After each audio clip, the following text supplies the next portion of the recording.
Northampton hosting the league-leading Parkland for its last home game of the regular season, and the Concrete Kids come out with some tenacity in the first half, threatening in front of the Trojans' goal 9 minutes in. Sebastian Mello sees his chance and takes the shot. Daniel Sipling leaps for it, and it's off the crossbar. But the home team stays persistent, and it pays off with 18 minutes left in the half. It's Aaron Gutkowski on the throw-in. Chase Nederaza gets a look and puts it into the back of the net for the 1-0 Northampton lead. The Kids would hold that lead until just over a minute into the second half, when Bryce Peters sends a free kick toward the goal, and it's off the head of Lincoln Fritz before Ryan Bender scores to tie the match at 1 goal apiece. That goal was just the beginning of the scoring for the visitors, and 10 minutes later, Alex Hurwitz gets clear of the Northampton defenders, and from there it's an open shot at the goal as he goes top shelf to take the 2-1 lead for Parkland. But the sophomore isn't done yet and is there to pick up the scraps of some chaos in front of the K-Kids goal, going off his left to net the final goal in the 3-1 win for Parkland.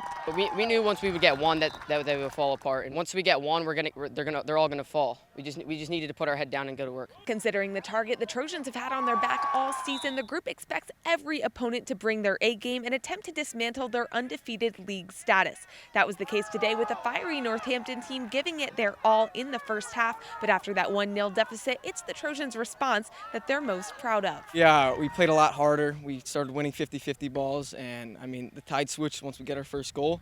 Alex came in, and then that's all she wrote. I think it's a sign of maturity. It's not easy to do because, again, when we come into town, everyone wants to have their best game. I think we're 16-0 right now in the conference, and there's a target on your back. And it's hard to be excellent, I think, 16, 17, 18 games.